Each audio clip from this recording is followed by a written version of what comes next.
Let's talk about the growth rate of DMCI in Mandaluyong properties. On an average, meron silang 12 to 15% annual growth rate. So we've seen that in Sheridan, which was launched in 2013, they had 15% growth rate per annum. Actually, you can make a lot of money with mid-end properties.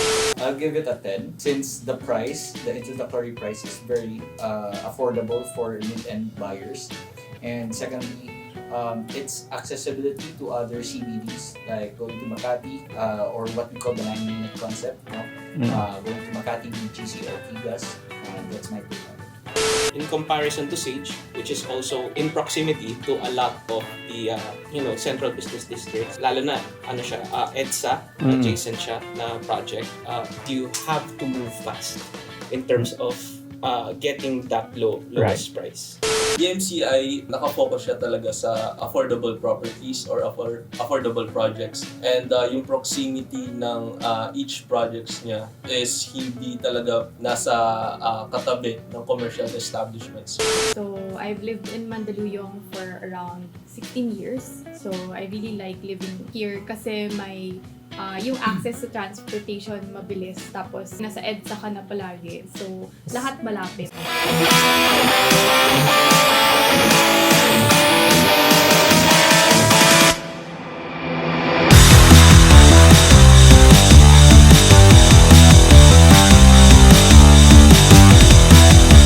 Hello Real Pros! Welcome back to our YouTube channel. This is Richard C, your real property expert, and welcome to another property analysis. For today, we'll be discussing the newly launched project in Mandaluyong, which is Sage Residences. So bago nyo pa ni-request, ginawa ko na. So Sage Residences, it's one of the hottest selling projects today. So if you're interested about our analysis, keep on watching this vlog.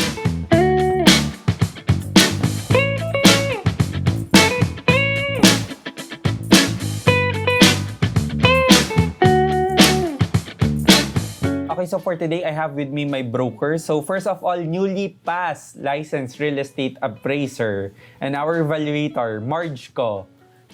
Of course, we have Airon, and then Migs, and then Brian. Let's talk about Sage Residences in general. So this is another property of DMCI. We've waited for around 3 or 4 years, and it finally launched, And as always, it did launch in our favorite location, yung pinaka-paborito nating location where we buy properties, Which is Mandaluyong City, Why do we love investing in Mandaluyong City? What's in Mandaluyong City? Kasi usually, like, before, pag sinabing Mandaluyong, medyo magulo dyan, may palengke dyan. And then like over the years, parang it did change, So pakinggan muna natin. From someone na galing Mandaluyong, Marge. Mandaluyong, maganda sa Mandaluyong yung pamamalakad ng government. Everything is very organized. The government has a lot of projects for the residents, including kahit yung dito sa pag mga vaccinations and everything, maganda yung organization nila. So, I've lived in Mandaluyong for around 16 years. So, I really like living here kasi may yung access to transportation mabilis, tapos nasa EDSA ka na palagi. So, lahat malapit. Central. It's very central. Yeah. Okay, so with regards to Mandaluyong din, a lot of people do not know, but it's the mall capital of Metro Manila. There's a lot of malls in Mandaluyong. And hindi lang yon, there's a lot of upcoming malls in Mandaluyong. You have your Robinsons Forum being developed as one of the most high-end malls in Metro Manila. You have the mall under Light 2, you have Light, you have Small Mall, you have Shang Mall, you have Vista, you have Podium. Akala ng mga tao, Pasig yung Podium, pero it's actually Mandaluyong. So, in terms of like the economic activity, sobrang taas talaga ng economic activity ng Mandaluyong. And because of that, nakilala sila as the new Tiger City of Metro Manila. Hindi lang yun, in terms of commercial, what are the commercial conglomerates in Mandaluyong? One big business in Mandaluyong, Airon. San Miguel, Migs. Unilab. Bri. ADB or... Okay, yeah, ADB, Asian Development Bank. So, itong tatlong to, they're not only one of the largest business conglomerates, but their employees could also afford to buy condominium, could afford to rent condominium, so which is a very good market. ADB, Unilab, and San Miguel, they're one of the highest paid employees in the country. And they are all situated in Mandaluyong, Okay, so that's the shopping capital of the country. But let's talk about Sage in general, no? So, location ng Sage. It's not really center, which is a typical formula of a DMCI. Wala siya sa center. Pero, everything's near naman, no? So, if you would look at Sage, it's 9 minutes from Capital Common, 9 minutes from BGC, 9 minutes from Makati Central Business District, 9 minutes from wherever you go to EDSA. Is it really an advantage or a disadvantage? Migs? Actually, sir, para sa akin is advantage siya. Since, for example, yun nga, sabi nyo is 9 minutes siya away from sa usual na pinupuntahan ng mga tao. Especially pag may kotse ka. And then, syempre, yung gaya ng napag-uusapan natin usually, pag DMCI, wala siya usually sa central location ng CBD. So, medyo mas mababa yung price niya. In terms of pricing, nangangalahati yung binabayad mo sa investment. Being specific about the location ni Sage, I think it's very strategic kasi like, it's really the road leading to everywhere. You wanna go to Makati, you wanna go to BGC, you wanna go to Ortigas, you wanna go to ano. So, I think it's a really, really good location in the heart of Metro Manila. It's also, tawag natin nasa Golden Triangle siya. So, Golden Triangle means Manila, Makati, Quezon City. So, parang nakapa-triangle siya doon. And then you have your transportations din, di ba? And you have your, anyway, everyone uses Grab na rin naman kung walang car. So, if you're working in Makati, if you're working in BGC, medyo malapit din talaga siya. Let's talk about the growth rate of DMCI in Mandaluyong properties. On an average, meron silang 12 to 15% annual growth rate. So, we've seen that in Sheridan, which was launched in 2013. They had 15% growth rate per annum. Kai Garden was launched in 2017. They had 13% growth rate per annum. And Flair Residences was launched in 2012, which is one of the most successful properties ni DMCI. Nalala ko nung launching ng Flair, talaga nag-overnight pa yung mga tao doon for the lottery talaga, no? Among all the properties ni DMCI, si Flair yung parang pinaka-sentro yung location. No? Siya lang yung parang property center location. So, that was around 13% per annum. No? So, an average annual growth rate for Mandaluyong properties is 12.6 per annum during the pandemic na to. There is really an evidence din in this report kasi. So, makikita mo dito, if you compare it sa Brixton before, Brixton Residences, yung Ednan Tulay ng BGC that connects Pasig and BGC. In 2016, the Brixton was priced at 2.2 million to 2.28 million. And as of May 6, 2022, ang price niya na dito is around 7.3 million. So that's like 300% growth in a span of 5 to 7 years. In terms of capital appreciation, magaling talaga si DMCI gumawa ng capital appreciation. So a lot of people do not want to buy DMCI kasi they think na it's a mid-end property, but actually you can make a lot of money with mid-end properties. So, what do you think of the pricing? Tingin nyo ba speculative siya or tingin nyo it's because there's more end user towards the turnover of the project? Airon? First, it's a launch price. So, kung aanin natin yung principle of buying low and selling high, this is a very safe investment. Yung sa Brixton, yung nangyari doon is because it's in the proximity of BGC and the new bridge na tinayo doon in the area, it really drove up its prices. Yun, yung accessibility niya rin.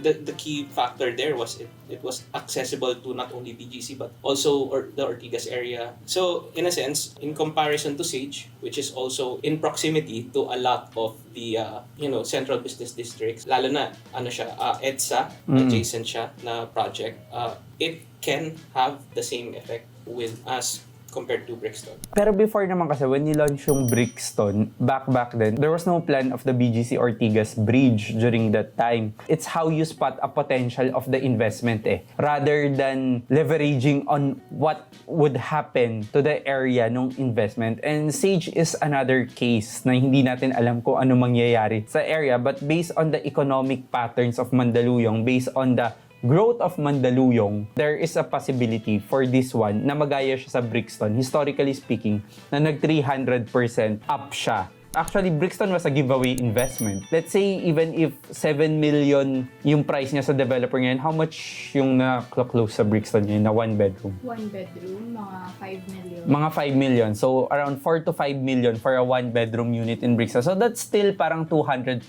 up, no? Kahit nasabi ni developer na, okay, we're suggesting na 7.3 million yung price from the 2.2 million launch price. People are closing it at 4 to 5 million. Malaki pa rin yung kinita mo. You still double the money based on the leverage leveraging na nilabas mo. So what are the payment terms of Sage during the launch? Sage is offering 15% down payment only. The original one is 30% spread for 64 months. That's very, very low because usually it's 30% in 64 months.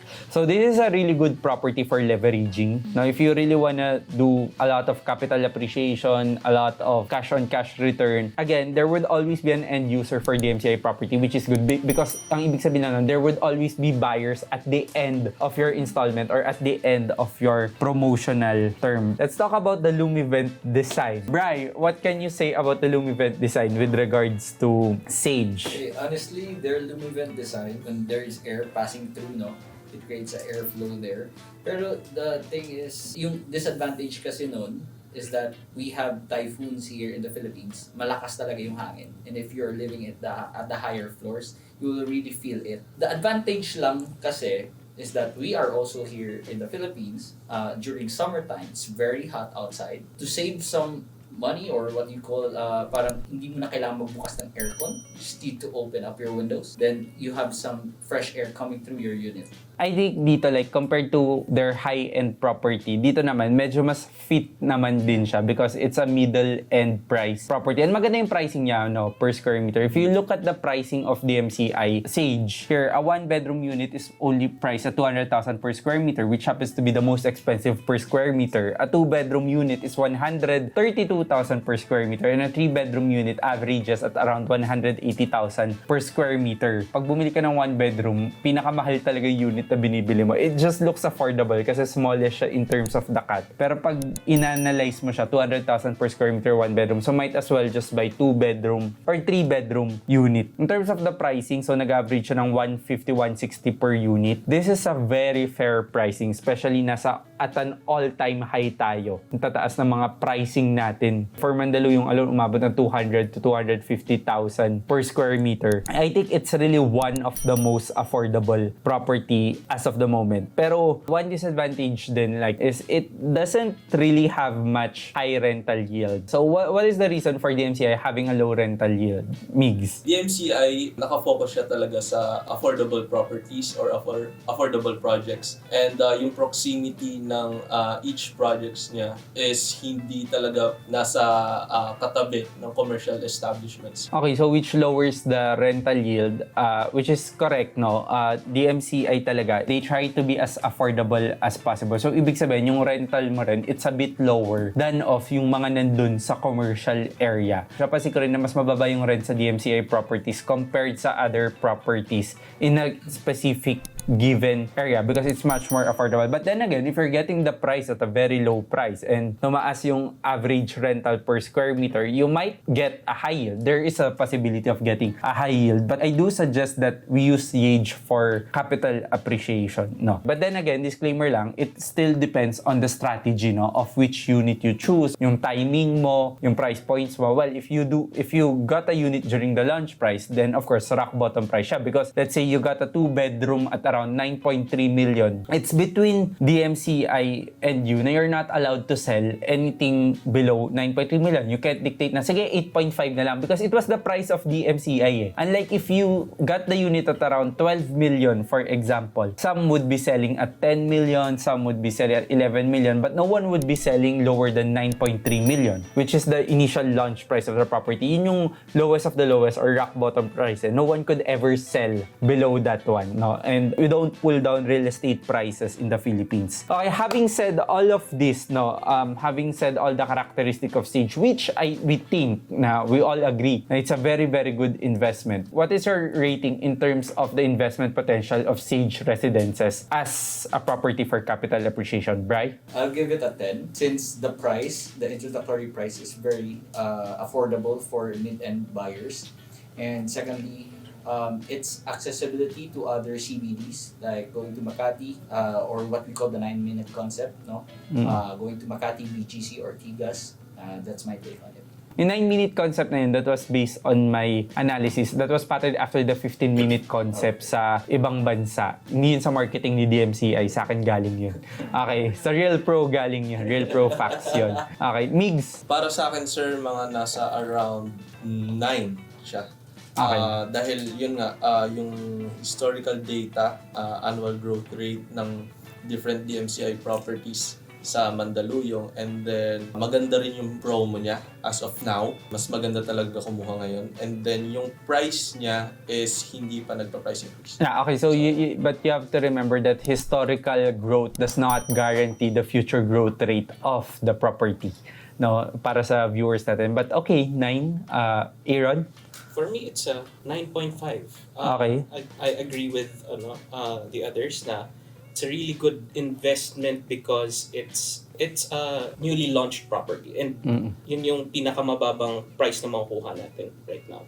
The 0.5 for me is because you have to move fast in terms of getting that lowest price. But yeah, because it's in Mandaluyong, and yung gitna siya sa lahat, and because of the price point and the current payment terms, it's a really good investment. Hindi laging maganda yung hindi laging maganda yung property just because it's launched. Fortis just launched, and abangan nyo next week kada rating namin kay Fortis, no. Might not be this high, but then again, tama si Airon, take advantage of the introductory promos, introductory price, kasi nagkakaroon kayo ng edge towards leveraging your property to capital appreciation. Marge, rating? Rating around 8.5. Kasi maganda talaga yung location niya. Being from Mandaluyong myself, I went around it, and actually strategic yung location niya. Malapit pa siya sa MRT, malapit pa siya sa Shaw Boulevard, na nandun lahat ng other commercial establishments also, and then malapit pa siya sa mga mega mall.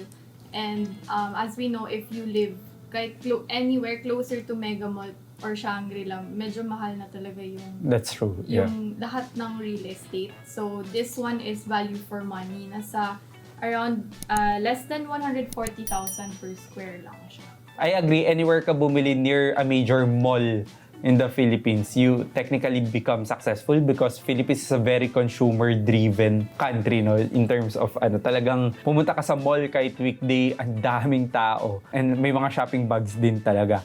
For me, I'd like to give Sage an 8, no? A rating of 8. Again, in terms of like the pricing, the payment scheme, it's giving opportunity to people. Again, I think DMCI should really innovate on their design. Kasi nangyayari, nagiging magkakamukha na yung skyline . So, you get to have the principle of substitution wherein you're given an option just because magkakamukha naman yung design ng property. So, if they could elevate it in a way na parang nandun pa rin yung signature design nila pero they're offering something new to the market, I would have given a higher rating. Pero in terms of investment potential in general, I'm giving them a very high score. But it's an 8 for me. So, having said that, our rating for Sage Residences is an average of 9, which is so far, I think, the highest investment rating sa property analysis or sa property review na ginagawa natin. Okay, Real Pros, that's about it for Sage Residences. If you're interested, you may contact any one of us and we'll make sure na you get the best unit layout, you